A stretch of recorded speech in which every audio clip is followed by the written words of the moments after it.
अस्सलाम वालेकुम, मैं हूं रेहान तारिक और आप देख रहे हैं दस्तक। खातून अव्वल की ऑडियो टैप के बाद साबिक वजीर आजम से जुड़ी हुई मजीद टैप्स मंजर आम पर आने की खबर न सिर्फ सहाफती हलकों में गर्म है बल्कि खुद तहरीक इंसाफ इस बात का एतराफ कर रही है कि जब इमरान खान वजीर आजम थे तो उनकी फोन कॉल्स टैप होती रही हैं, जिसके बाद न सिर्फ खातून अव्वल की मुबैन ऑडियो टैप की सदाकत पर तहरीक इंसाफ खुद मोहर तस्दीक सब कर रही है बल्कि इस खबर की तायद भी कर रही है कि इससे भी ज्यादा और बराह रास्त इमरान खान से जुड़ी हुई मजीद ऑडियोज और वीडियोज मंजर आम पर आ सकती हैं।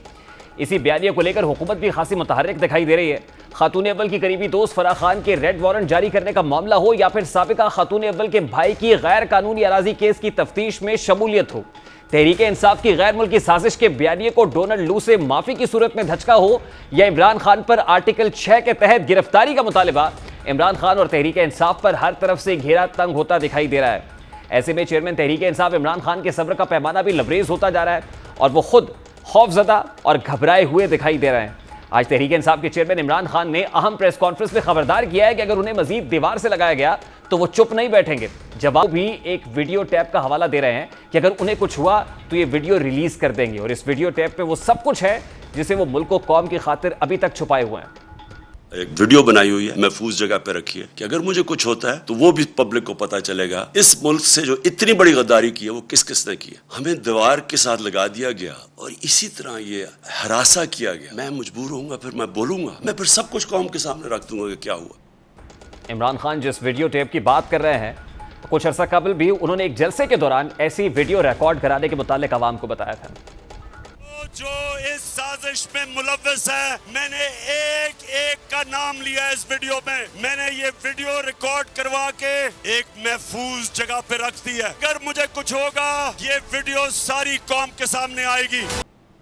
इमरान खान अब मजीद खतरनाक होते हुए दिखाई दे रहा है। इमरान खान अपने खतरनाक होने के बारे में हुकूमत को पहले भी तंबीह कर चुके थे। उन्होंने अपने दौरे हुकूमत के खात्मे से कबल उस वक्त की ऑपोजिशन को कहा था कि अगर वो बाहर निकले तो मजीद खतरनाक हो जाएंगे। मैं गवर्नमेंट से बाहर निकल गया, मैं आपके लिए ज्यादा खतरनाक हूँ। अभी तक तो मैं चुप करके या ऑफिस में बैठा होता हूँ और तमाशे देख रहा होता हूँ। मैं अगर सड़कों पे निकला है ना तो आपके लिए छुपने की जगह नहीं होगी। मैंने तुम्हें कहा था कि मैं जब इक्तदार से निकलूंगा मैं ज्यादा खतरनाक बनूंगा तुम्हारे लिए। उधर तो मैं बंद था, ऑफिस में सारा दिन काम, वजन भी मेरा बढ़ गया, तो मैं तो इंतजार कर रहा था कि मैं अपनी अवाम के बीच में आऊँ। और मैं अल्लाह का शुक्र अदा करता हूँ कि जिस तरह मेरी अवाम मेरे साथ खड़ी हुई है, अल्लाह तेरा लाख लाख शुक्र है। इमरान खान ने आज खिताब में ज़िमनी इलेक्शंस के हवाले से भी बात की और एक बार फिर इत्तेहादी हुकूमत पर प्री पोल रिगिंग का इल्जाम लगाया। उन्होंने अपने सपोर्टर से अपील की कि वो 20 जुलाई को वोट देने के लिए आए। उनका कहना था कि जो भी हो, हमने इनकी प्री पोल धांधली के बावजूद इलेक्शन जीतना है। मैं सारी कौम को कहता हूँ कि हमने ये जो 20 इलेक्शन लड़ने हैं, बाई इलेक्शंस पंजाब के अंदर, हम सारी कौम ने घरों से निकल के वोट देनी। हमने इनकी धांधली के बावजूद इनको हराना है, क्योंकि ये पाकिस्तान की जंग है, ये कोई पॉलिटिक्स नहीं हो रही, ये इस मुल्क के लिए जहाद लड़ी जा रही है। इस वक्त तमाम मुल्क की नजरें बाई इलेक्शंस पर लगी हुई हैं। पंजाब की 20 नशस्तों के ऊपर आज एक तरफ वजीर आजम शहबाज शरीफ पार्लियामान के इन कैमरा सेशन की सदारत कर रहे हैं, जहां पर मौलाना फजलुर रहमान और बिलावल भुट्टो मौजूद हैं, तो दूसरी तरफ इसी प्लेटफॉर्म के ऊपर army chief general Qamar Javed Bajwa, तीनों सर्विसेज चीफ्स, DG ISI भी मौजूद है, जहां कौमी सलामती के उमूर पर वजीर आजम और जो पॉलिटिकल स्टेक होल्डर्स हैं उनको एक ब्रीफिंग दी जा रही है। और दूसरी तरफ इमरान खान मजीद फ्रस्ट्रेटेड दिखाई दे रहे हैं, मजीद परेशान दिखाई दे रहे हैं, मजीद दिक्कत में दिखाई दे रहे हैं। आज की प्रेस कॉन्फ्रेंस सवाल यह है कि इमरान खान बुनियादी तौर पर किसको पैगाम देना चाह रहे हैं। क्या इमरान खान ने आखिरकार खतरनाक होने का, मजीद खतरनाक होने का फैसला किया है, या सवाल यह भी है कि अगर इमरान खान खतरनाक होते हैं तो इसके नताइज क्या मुरतब होंगे। क्या इमरान खान पहले से ज़्यादा मकबूल होंगे या उनके खतरनाक होना उनकी सियासी खुदकुशी होगी।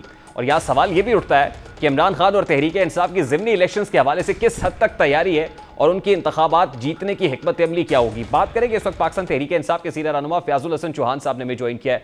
अस्सलाम वालेकुम चौहान साहब, बहुत बहुत शुक्रिया आपके वक्त के लिए। चौहान साहब, सबसे पहले तो बड़ा सादा सा सवाल है, क्या इमरान खान मजीद खतरनाक होने जा रहे हैं? कि सादा सा जवाब है कि पाकिस्तान के दुश्मनों के साथ, पाकिस्तान से गद्दारी करने वालों के खिलाफ, आल पाकिस्तान लोकमार एसोसिएशन के खिलाफ, अंजुमन गुलामान अमरीका के खिलाफ और इम्पोर्टेड हुकूमत के खिलाफ इंशाल्लाह मजीद से मजीद इमरान खान साहब खतरनाक होंगे। चौहान साहब, इमरान खान साहब का ये कहना है कि अगर मुझे दीवार से लगाया गया तो चुप नहीं बैठूंगा, अभी तक खामोश हूं मुल्क कौम के लिए, लेकिन अगर मुझे दीवार से लगाया गया तो फिर खामोश नहीं बैठूंगा, ये किसको कह रहे हैं? दुनिया का कौन सा इंसान है, चाहे वो अल्लाह का वली हो, उसको तो कलंदर हो, या मेरी तरह का इंतहाई गुनाहगार, खताकार, सयाकार हो, या कोई भी शख्स हो, आम हो या खास हो, जब दीवार पे किसी को भी लगाया जाए तो उसका जवाब यही होता है। ये दीवार से कौन लगा रहा है? उन्होंने बताया ना कि अगर आप इम्पोर्टेड हुकूमत, अगर ये अंजुमन गुलामान अमेरिका, अगर हमें सियासत करने से, हमें जायज हमारा हक देने से, इजहार राय देने से, जलसा जुलूस करने से, और जो एक जमहूरियत के और एक पार्लिमानी सिस्टम के जो तकाजे होते हैं एक पार्टी के और एक लीडर के, अगर उसके रास्ते में रुकावट खड़ी करेंगे तो भाई हमारा हक है हम तक जाके उनका मुकाबला करें। बस उसको ये बात कही। नहीं, लेकिन आपको आपका जमहूरी हक एक्सरसाइज करने से कौन रोक रहा है? परेड ग्राउंड में आपके बकौल बहुत बड़ा क्राउड पुल किया, आपने भी तो जलसा किया है। तो जनाब उसके लिए जो हमने पापड़ बेले हैं वो हमें पता है कि अदालत से हमें इजाजत मिली है, इंतजामिया ने इजाजत दी थी, इस हुकूमत ने इजाजत दी थी, और जिस दिन इजाजत दी एक दिन पहले उसमें भी जनाब उसके ऊपर भी इंतजामिया ने खींच और खड़ीक लगाने की कोशिश की थी। तो हम एक जमहूरी जिद्दोजहद कर रहे हैं पाकिस्तान को बचाने के लिए, पाकिस्तान की बका और सरबंदी के लिए। तो उसके लिए पार्टी लीडर और एक तहरीक के लीडर होने के नाते से खान साहब ने जो बातें की है वो ठीक की हैं।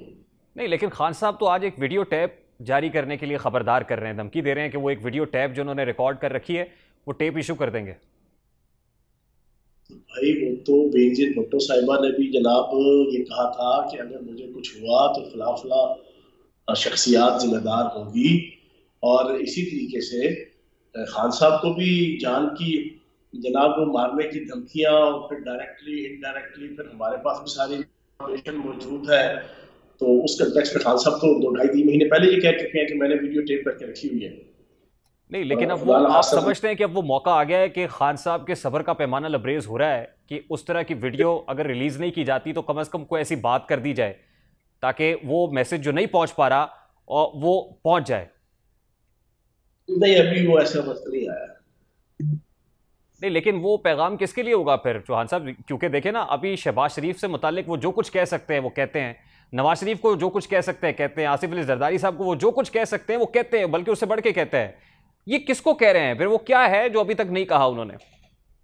मुखालफीन को कह रहे हैं, जो सियासत के अंदर हमारे मुखालफीन हैं, जिन्होंने पाकिस्तान की हस्ती बस्ती हुकूमत को उजाड़ा, पाकिस्तान की हस्ती बस्ती आवाम के दामन में महंगाई, रसवाई, जठसाई, लोड शेडिंग और तबाहकुन जिंदगी का जो जहर घुला है, उन्हें बताया जा रहा है, जिन्होंने पाकिस्तान की रियासत और पाकिस्तान के खजाने का बेड़ा गर्क कर दिया, पाकिस्तान आज दिवालिया होने के करीब है, उनको कह रहे हैं जिन्होंने ये सारा कुछ किया।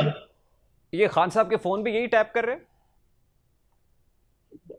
फोन जनाब आपकी आईबी किसके अंडर होती है, एजेंसी किसके अंडर होती है? वो तो आईएसआई भी जाहिर है वजीर आजम को रिपोर्ट कर रही होती है।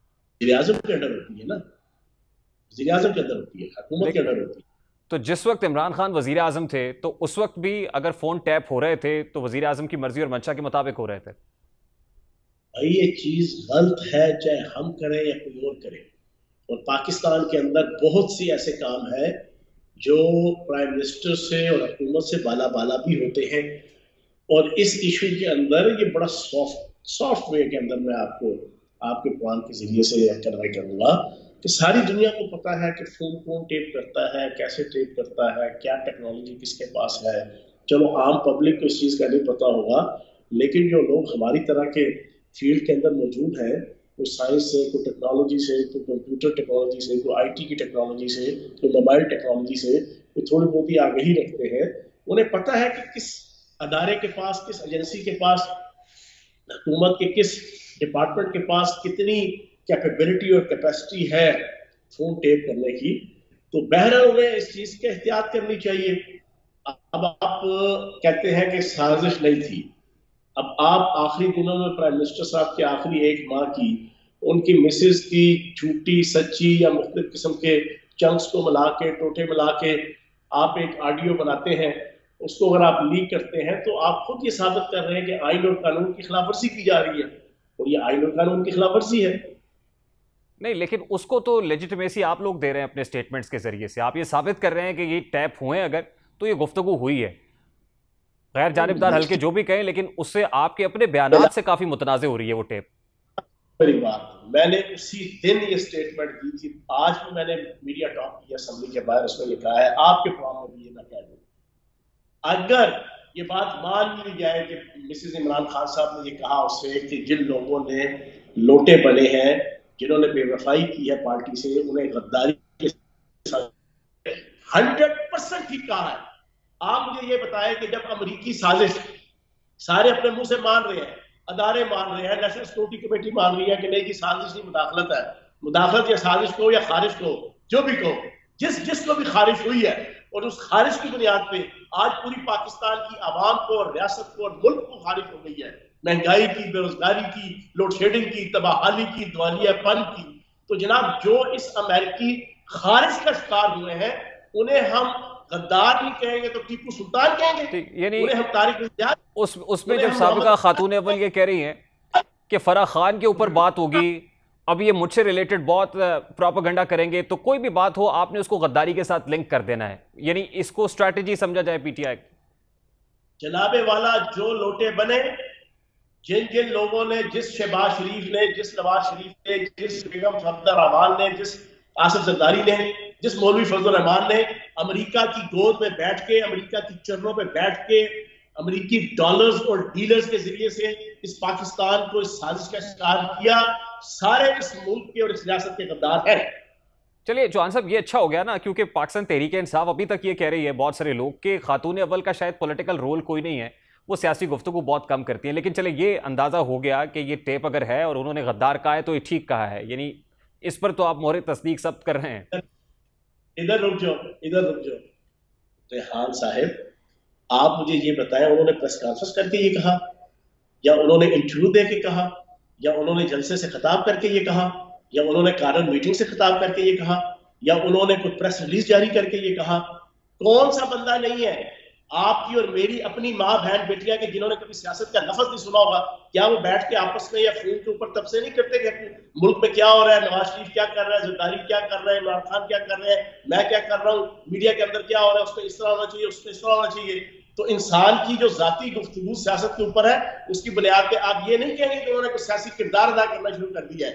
सियासी किरदार होता है जब आप जलसों से खिताब करें बेगम सफदर रहमान की तरह मुजरिम होकर। सियासी किरदार होता है कि मुजरिम होकर आप जनाब, वो अपनी सोशल मीडिया टीम को बाकायदा इंस्ट्रक्शंस दे रही हैं, डायरेक्शंस दे रही हैं, ये कोई पॉलिटिकल रोल नहीं है। मतलब अगर प्रेस कॉन्फ्रेंस कर देती या मजमा आम से खिताब करती फिर तो कोई बात ही नहीं थी ना, क्लियर हो जाता कि फर्स्ट लेडी हैं वो खिताब कर रही हैं। लेकिन जब पोर्ट्रे ये किया जाता है कि उनका पॉलिटिकल रोल कोई नहीं है, बात करने की इजाजत नहीं है, फर्स्ट लेडी को गुफ्तगू करने की इजाजत नहीं है। बिल्कुल है, वो पॉलिटिकल रोल भी प्ले कर सकती हैं। छोड़ो, आप अपने छोड़ो, मैं कहूँ जी कि मेरी वालदा या मेरी बहन जो है ना वो गैर सियासी है, क्या उनको इजाजत नहीं है कि वो किसी के साथ गुफ्तगू करे सियासत के ऊपर? जाना भाई, गैर सियासी से मुराद ये होता है कि उनके पास सियासी ओहदा नहीं है, वो कोई जनाब मीटिंग्स प्रिजाइड नहीं कर रही, वो प्राइम मिनिस्टर हाउस के अंदर जनाब वुमेन विंग की मीटिंग चेयर नहीं कर रही, मदर बॉडी की मीटिंग चेयर नहीं कर रही, जिससे बेगम सफदर रहमान मुजरिम होने के बावजूद ये सारे काम करती हैं। उसको कहते हैं सियासी किरदार। सियासी किरदार आप खातून अव्वल का उस वक्त कहते कि प्राइम मिनिस्टर हाउस में वो मीटिंग चेयर कर रही होती, पार्टी की मीटिंग चेयर कर रही होती, पॉलिटिकल स्टेटमेंट दे रही होती, जलसे जुलूसों में मेहमान खुसूसी होती, कारण मीटिंग्स में मेहमान खुसूसी होती, सरकारी महकमों की इजलास को प्रिजाइड कर रही होती, तब सियासी किरदार होता है।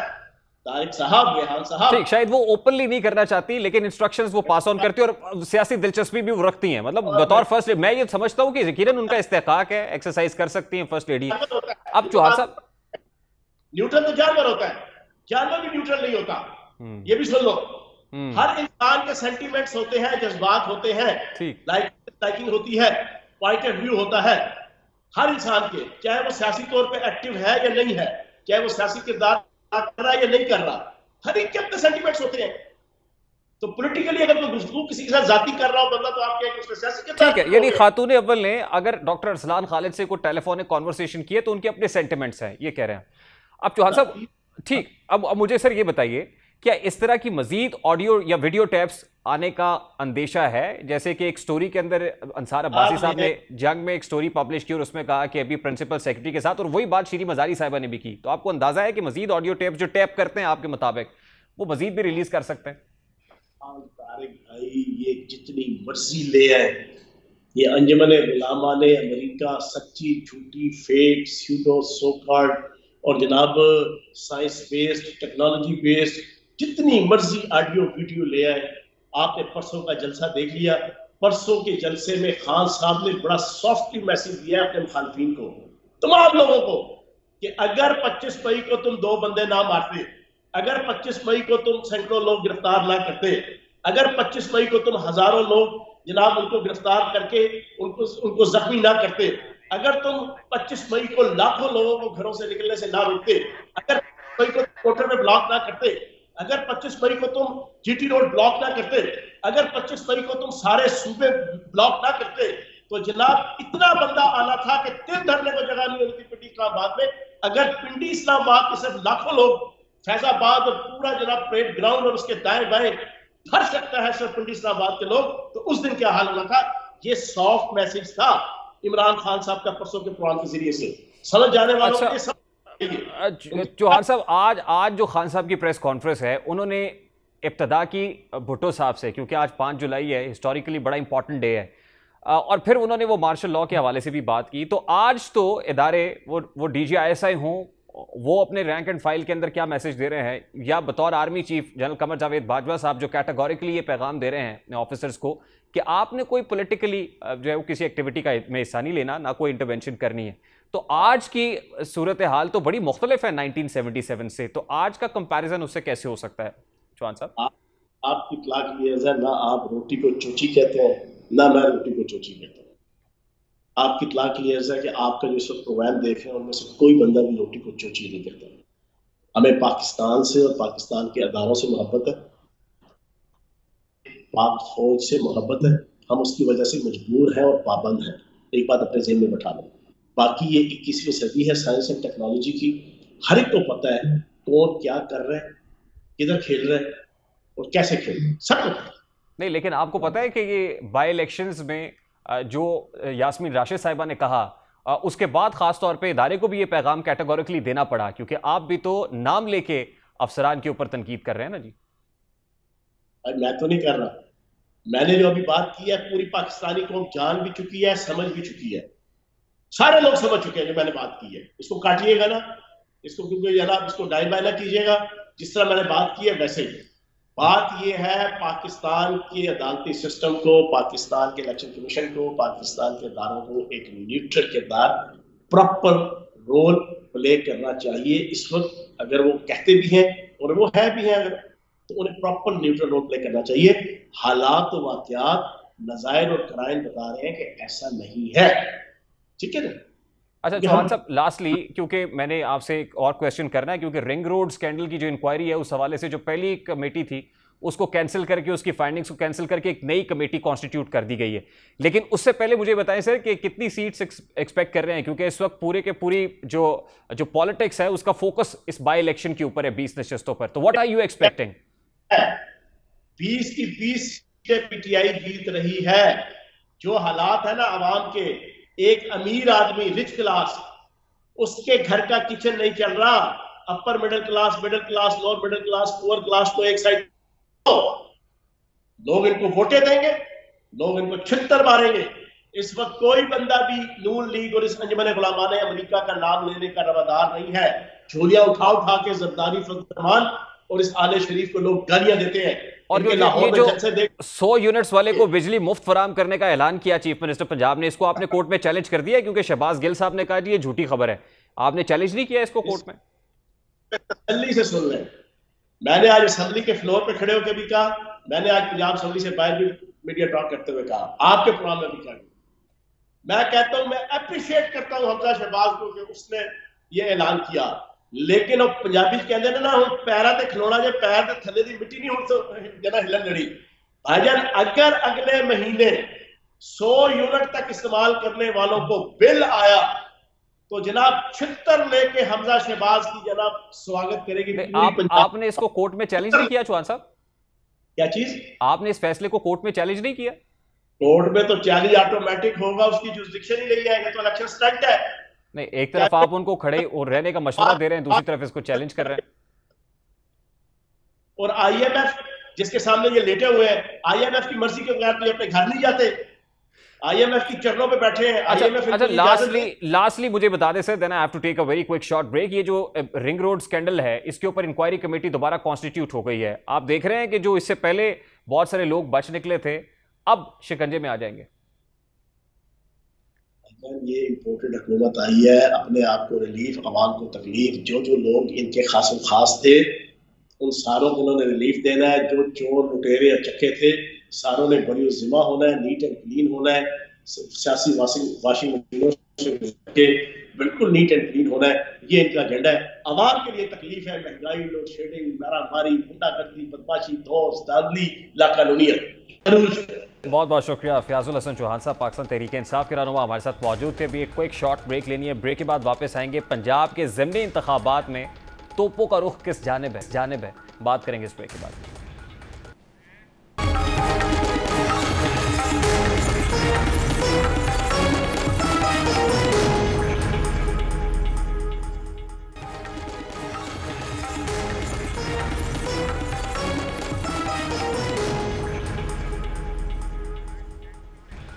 Welcome back. पंजाब के ईवान में हुकूमत और अपोजिशन की नशस्तें कमोबेश बराबर हो गई हैं, जिसकी वजह से ज़िमनी इंतखाबात और भी अहम हो गए हैं, क्योंकि इन्हीं के जरिए किसी एक फरीक के अरकान की तादाद वाज़ेह अक्सरियत में बदल सकती है।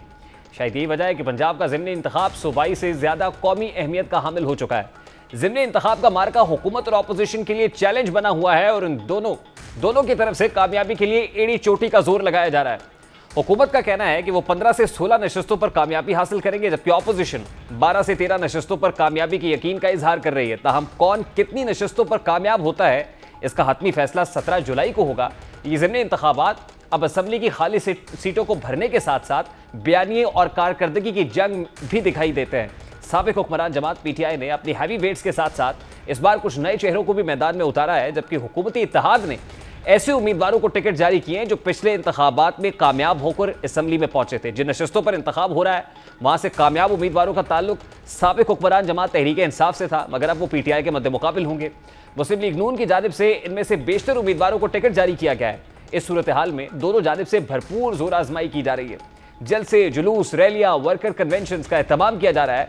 तुंदो तेज बयानबाजी, एक दूसरे के खिलाफ इल्जामात की बौछार की जा रही है। अब देखा जाए तो दोनों जमातों की सियासत और बका ज़िमनी इलेक्शन के नताइज पर ही है, क्योंकि अगर पंजाब वापस PTI ने हासिल कर लिया तो वफाक में नून लीग के लिए मुश्किलात खड़ी हो सकती हैं।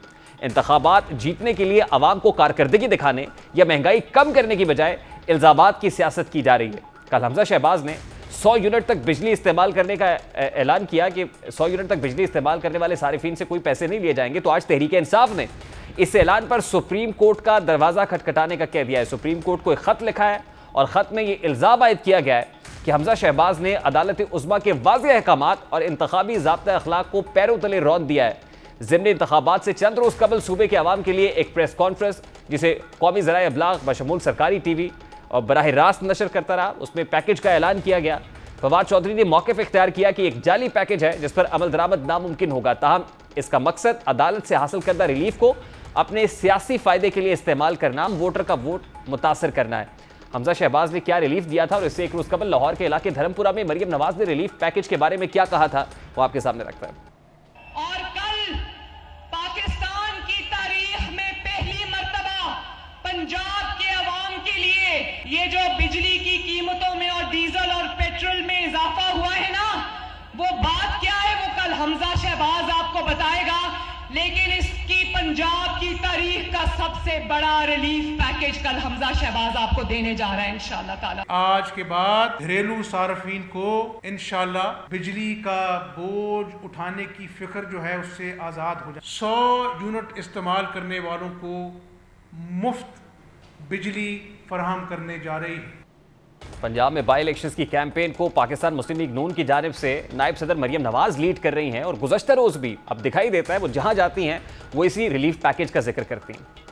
हमजा शहबाज शरीफ ने ये ऐलान किया है कि जो भी पंजाब के खानदान 100 यूनिट से कम बिजली इस्तेमाल करते हैं उनको कभी बिजली का बिल नहीं आएगा इंशाअल्लाह ताला। गरीब का पंखा भी चलेगा, लाइट भी जलेगी और मैंने सुना है फ्रिज भी चलेगा, लेकिन महीने का बिल नहीं आएगा। अब इंतखाबी मुहिम में PTI का बयानिया भी अपने दौरे हुकूमत की कारकर्दगी बताने की बजाय बढ़ती हुई महंगाई, गैर मुल्की साजिश और हुकूमत की करप्शन के गिर्द ही घूम रहा है। साथ ही वो न्यूट्रल से भी गिला करते दिखाई देते हैं और उन्हें न्यूट्रल ना रहने का मशवरा भी दे रहे हैं। आप करप्शन के कवानीन बनाने का हमें नहीं कहेंगे। आप अंदाज़ा लगाइए इस हुकूमत का और इसकी जो टीम है उसकी ज़हनी हैसियत क्या होगी और हालत क्या होगी कि जब अवाम के ऊपर टैक्स लगाने की बारी आई, इस हुकूमत ने एक लम्हा नहीं लगाया। लेकिन उसी हुकूमत को जब IMF ने कहा कि आप एंटी करप्शन कवानीन बनाएं, उस हुकूमत ने स्टैंड लिया हुआ है कि हम ये कवानीन नहीं बनाएंगे। कौम देख चुकी है कि किस तरीके से इन्होंने अपनी करप्शन बचाने के लिए NRO 2 लेके आए, नैब के कानून के अंदर तरामीम की और 1100 अरब रुपए का चोरी का पैसा एक कानून बदल के इन्होंने माफ करा दिया। लेकिन वो पैसा कहीं ना कहीं से आना है, तो वो आप पैसा किधर से लाएंगे? वो पैसा ला रहे हैं आप 99 रुपए लीटर पेट्रोल महंगा करके, वो पैसा लेकर आ रहे हैं 133 रुपए डीजल महंगा करके, वो पैसा लेकर आ रहे हैं बिजली की कीमतें दुगनी करके, वो पैसा लेकर आ रहे हैं गैस की कीमत जो है 45% बढ़ा के। अब ज़िमनी इंतखाब जैसे जैसे करीब आ रहे हैं, लफ्जी गोलाबारी में मजीद शिद्दत आती जा रही है। कल ही जलसे से खिताब करते हुए मरियम नवाज ने PTI चेयरमैन को एक इंपॉर्टेंट टर्मिनोलॉजी इस्तेमाल की है। CPEC के मुतरातिफ वो क्या टर्मिनोलॉजी इस्तेमाल कर रहे हैं और उसको पाकिस्तान तहरीक इंसाफ के साथ नती किया जा रहा है, वो भी आपके सामने रखता है। एक था CPEC, China Pakistan economic corridor, और इमरान खान ने जो मंसूबा बनाया उसका नाम था GPEC, Gogi Pinky economic corridor. इसमें से पंजाब के अवाम का, लाहौर के अवाम का लूटा हुआ माल सीधा मनी गाला जाता था। अब एक तरफ Tehreek Insaf pre poll rigging के इल्जामात लगा रही है, दूसरी तरफ इल्जामात की सियासत में उलझी हुई पाकिस्तान मुस्लिम लीग नून दिखाई दे रही है। ताहम बाई इलेक्शंस इस वक्त दोनों तरफ से बड़े इंपॉर्टेंट है। बात करेंगे पाकिस्तान मुस्लिम लीग नून के सीनियर रहनुमा निहाल हाशमी साहब ने हमें ज्वाइन किया है। अस्सलाम वालेकुम निहाल हाशमी साहब, बहुत बहुत शुक्रिया आपके वक्त के लिए। सबसे पहले तो बड़ा सादा सा सवाल है, एक तरफ हुकूमत के पास जहर खाने को पैसे नहीं है, दूसरी तरफ बड़े बड़े रिलीफ पैकेजेस अनाउंस कर रहा है। बिस्मिल्लाहिर्रहमानिर्रहीम, देखें जहर से खाने का पैसा हो ना हो, अवाम को रिलीफ देने के लिए हुकूमत के पास नहीं मगर अवाम के लिए है। हुकूमत के लिए नहीं है, अवाम के लिए हमारे पास। और अगर अवाम को सहूलत दी जा रही है तो ये तो बहुत अच्छी बात है कि पाकिस्तान के जो हैव नॉट्स हैं, गरीब है, मिस्कीन तबका है, उसके लिए हुकूमत उस जहर से भी पैसा निकाल। लेकिन निहाल साहब, जब हुकूमत ये कह रही है कि हमारे पास फिस्कल स्पेस नहीं है, आज भी बिजली का शॉर्टफॉल 6500 मेगावाट है जो आज के दिन का है, तो फिर ये किस तरह स्पेस क्रिएट हो रही है? देखिए, जो बात एक वजीर साहब ने की थी वो एक चीज है, एक वजीर साहब का स्टेटमेंट है, मगर जो कैबिनेट की डिसीजन है वो डिसीजन कैबिनेट जो है वो हुकूमत कहलाती है, एक सिर्फ वजीर साहब नहीं होते हैं। तो कैबिनेट ने अगर ये फैसला किया है कि जनाब वो लोगों को 100 यूनिट्स जो है बिजली वो फ्री में देगी और उसके बोझ खुद बर्दाश्त करेगी, तो कहीं ना कहीं अपनी कटौती करेगी, कहीं ना कहीं अपने अखराजात कम करेगी, जो भी वसाइल उसके पास दरपेश है। अवाम के लिए जरूर है, हुकूमत के लिए नहीं, मगर अवाम के लिए हुकूमत कोशिश करेगी। Let's be very fair sir, इस वक्त बाई इलेक्शन हो रहा है पंजाब का और पूरे मुल्क की सियासत की नजरें इस वक्त बाई इलेक्शन पर लगी हुई है, पूरी मुल्क की नजरें इस वक्त बाई इलेक्शंस पर है। तो क्या सिर्फ बाई इलेक्शन को देखते हुए चीफ मिनिस्टर पंजाब ने अनाउंस किया ये? देखिए, बाई इलेक्शन अगर हो रहा होता तो सिर्फ उस कॉन्स्टिट्यूएंसी के लिए कोई मौके या डेवलपमेंट स्कीम दी जाती जैसे माजी में करते रहे। नहीं, वो भी हो रहा है, पंजाब पूरे वो भी हो रहा है सर, और उन कॉन्स्टिट्यूएंसीज के अंदर लोड शेडिंग से मुस्तस्ना कर दी गई है तमाम तर कॉन्स्टिट्यूएंसीज। देखिए, ये तो वापदा का अपना एक मामला है, मगर देखिए जो पूरा पंजाब है वो ये चंद सीटें तो नहीं है, वहां पे 240 सीटें हैं, तो वहां पे जो पूरे पंजाब के लोगों को अगर एक फायदा मिल रहा है, मैं तो उम्मीद रखता हूं कि KP की हुकूमत भी यही ऐलान करेगी कि वो अपने अखराजात या अपने जहर खाने वाले पैसे से निकाल करके वो KP के लोगों को ये सहूलत दे। ये तो एक माइलस्टोन है, ये एक डायरेक्शन है, ये एक संगे मील है। ये हम दूसरों को भी बता रहे हैं कि अगर आप आवाम की खिदमत करना चाहें तो आप अपने वसाइल को बरवेकार लाते हुए। निहाल साहब, पाकिस्तान तहरीक इंसाफ ने चीफ मिनिस्टर पंजाब के इस डिसीजन को सुप्रीम कोर्ट में चैलेंज कर दिया। देखिए, तहरीक इंसाफ हर वो फैसले को चैलेंज करेगी जिससे पाकिस्तान के अवाम को फायदा हो, बिलखुसूस पंजाब के अवाम को फायदा हो, क्योंकि पंजाब के अवाम इन्हें मायूस हुए हैं PTI वाले, इसलिए वो इंतखाब लेना चाहते हैं।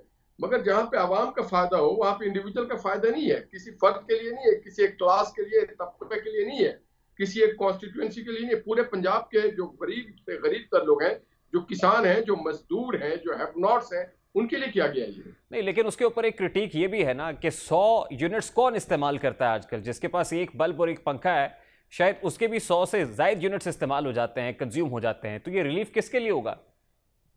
नहीं, ये छोटी फैमिलीज हैं जहाँ पे 2 कमरे हैं, 2 बल्ब हैं, एक पंखा है, वहां पर तो ये कंज्यूम नहीं होता। वहां तो 45 से 50, 60, 70 तक होता है।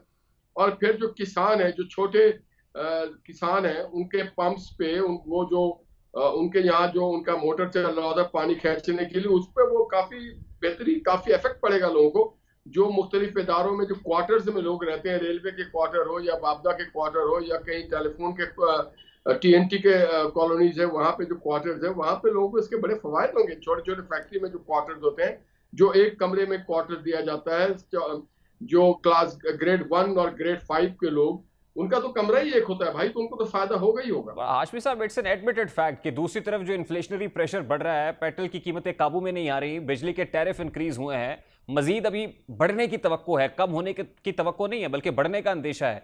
तो हाउ डू यू सी, आप देखते हैं कि इसके इंप्लीकेशंस इन 20 नशिस्तों के ऊपर दिखाई तो देंगे और हुकूमत को सफर करना पड़ेगा? नहीं, देखिए जी, हुकूमत जितना भी चाहे सफर करना चाहिए। अगर आवाम को रिलीफ देने के लिए हुकूमत को सफर करना है तो करना चाहिए, क्योंकि पाकिस्तान के अवाम के लिए और पाकिस्तान के हैव नॉट्स के लिए है।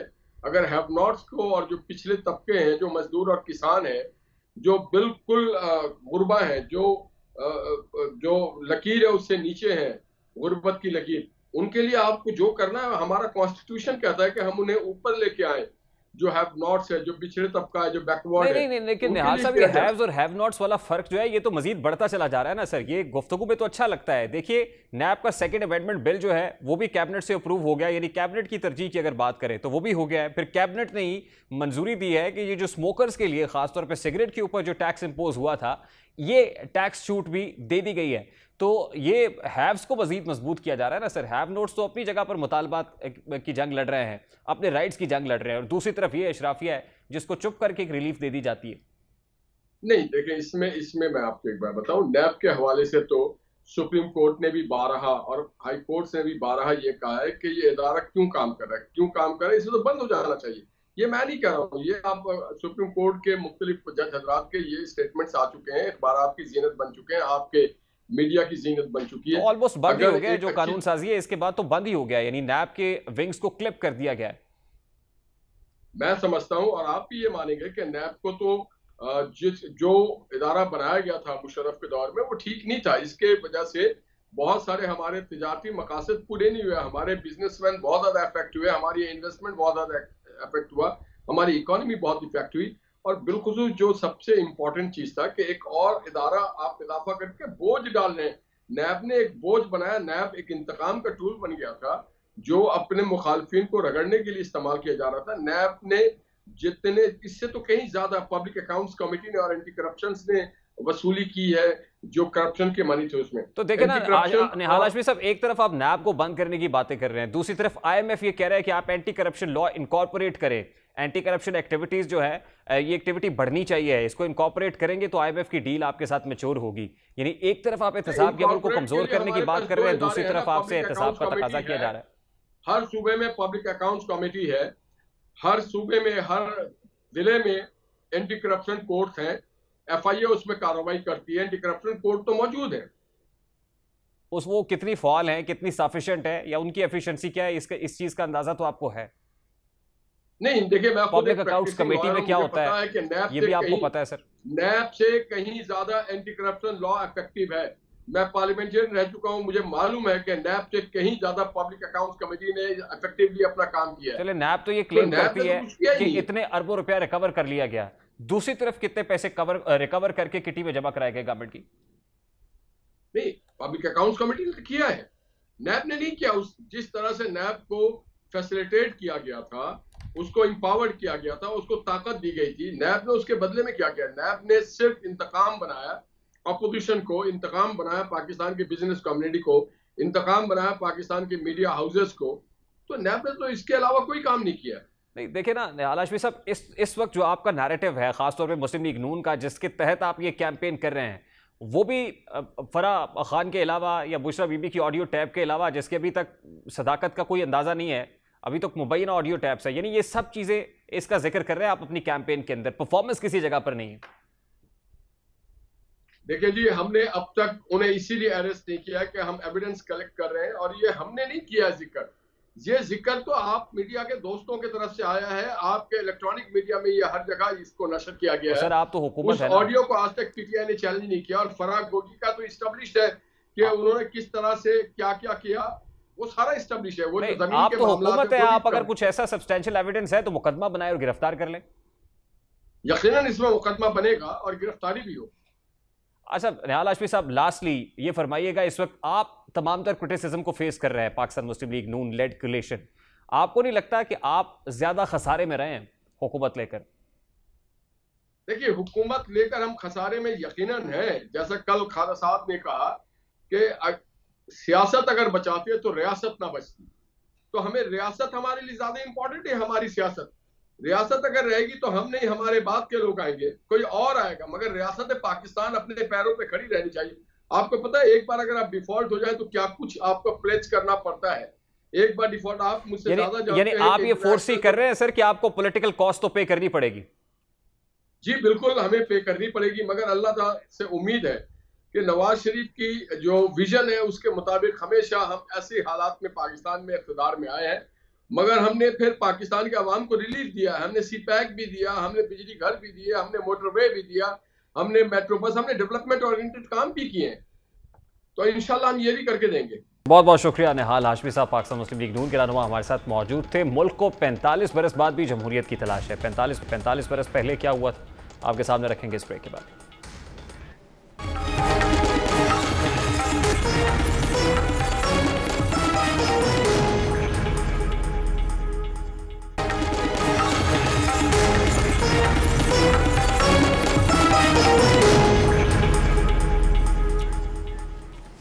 Welcome back. सानेहात अचानक रूनुमा नहीं हुआ करते, बरसों वाकयात की ऐसी लड़ी बुनती रहती है कि जिनके नताइज सानेहात की सूरत हमारे सामने आन खड़े होते हैं। सानेहात का रूनुमा होना हरगिज अचंभे की बात नहीं है। अलमिया यह है कि हम बतौर समाज सानेहात से सबक हासिल नहीं करते, बल्कि ऐसे कारनामे शद्दोमद से सर अंजाम देते रहते हैं कि जिनके नताइज देरपा और असरात दहाइयों तक फैले हुए होते हैं। आज जब कौमी सियासत में एस्टैब्लिशमेंट के किरदार को महदूद करने की कोशिश की जा रही है, अहम इदारे न्यूट्रल रहने पर बज़िद हैं और अपने आप को सियासत से दूर कह रहे हैं, आज कानून साजी से किसी हद तक मार्शल लॉ का रास्ता बंद कर दिया गया है। जमहूरी क़यादत और क़ुव्वत सुस्त रफ्तारी से ही सही, लेकिन पनप जरूर रही हैं। वहीं 45 बरस कबल आज ही के दिन जुल्फ़िकार अली भुट्टो की जमहूरी हुकूमत पर रात की तारीकी में शब खून मारा गया। जुल्फ़िकार अली भुट्टो की मुंतखब हुकूमत का तख्ता उलट दिया गया। आज ही के दिन पाकिस्तान की तारीख के तवील तरीन और स्याह तरीन मार्शल लॉ का निफाज हुआ था। 5 जुलाई 1977 को chief of the army staff general Ziaul हक ने पहले मुंतखब वज़ीर आज़म जुल्फ़िकार अली भुट्टो की हुकूमत बरतरफ करने के बाद पूरे मुल्क में मार्शल लॉ नाफिज करके चीफ मार्शल लॉ एडमिनिस्ट्रेटर का ओहदा संभाल लिया था। और पाकिस्तान की तारीख में यह दिन भुलाया नहीं जा सकता। यही वो दिन था जब पाकिस्तान में सूरज तुलू होने से कबल ही पूरे मुल्क में मार्शल लॉ नाफिज हो चुका था। फौज की इस कार्रवाई को ऑपरेशन फेयर प्ले का नाम दिया गया था। 5 जुलाई 1977 की सुबह 6:04 पर मुसल्लह अफवाज के तर्जुमान की जानिब से ऐलान किया गया कि मुसल्लह अफवाज ने 5 जुलाई की सुबह से मुल्क में नज़्म व नक्स संभाल लिया है और तमाम सियासी रहनुमा आर्जी तौर पर मार्शल लॉ हुकूमत की हिफाजत में है। जिसके बाद खुद जनरल ज़ियाउल हक ने भी भुट्टो हुकूमत का तख्ता उलटने और मार्शल लॉ लगाने का ऐलान किया। तो भुट्टो की हुकूमत खत्म हो चुकी है। सारे मुल्क में मार्शल लॉ नाफिज कर दिया गया है। कौमी और सूबाई असम्बलियाँ तोड़ दी गई हैं। अलबत्ता आइन को मनसूख नहीं किया गया। इसके बाद हिस्सों पर अमल दरामद रोक दिया गया है। 5 जुलाई 1977 मार्शल लॉ के नफाज के बाद जुल्फ़िकार अली भुट्टो खुद सड़कों के ऊपर जारहाना तकारीर भी करता है। और मेरे साथियों और मुसलमानों, मैं तुम्हें गवाह देता हूँ, मैं तुम्हें अल्लाह ताला के हाजिर नाज़िर करके गवाह देता हूँ कि मुझे इक़्तिदार का हवस नहीं था। मैं इक़्तिदार बज़ाते खुद जुल्फ़िकार अली भुट्टो के लिए नहीं चाहता था। मैं इक़्तिदार गरीबों के लिए चाहता था। मैं इक़्तिदार मेहनत कशों के लिए चाहता था। मैं इक़्तिदार आवाम के लिए चाहता था। मैं इक़्तिदार आम के लिए चाहता था। ये कौम एक अजीम कौम बनेगी, दुनिया का लोहा बनेगी। कबूल है आपको? इस कौम को दुनिया का लोहा बना के करेंगे। तो खिदमत करोगे, मेहनत करोगे। हम ये समझते हैं कि अब मार्शल लॉ का रास्ता हमेशा के लिए रोका जा चुका है। बज़ाहिर हम जमहूरी दौर में जिंदा है, मुंतखब इदारे काम करते हुए दिखाई दे रहे हैं, लेकिन अब भी जमहूरियत को मजबूत करने के लिए, जमहूरी इक़्तिदार को फ़रोग़ देने के लिए, जमहूरियत को पनपने के लिए ज़रूरी है कि तमाम तर स्टेक होल्डर्स एक साथ एक पेज पर हों। प्रोग्राम का वक्त अपने इख्तिताम को पहुंचा। आपसे मुलाकात होगी इंशाअल्लाह कल। अपना रखिए ख्याल। अल्लाह हाफ़िज़।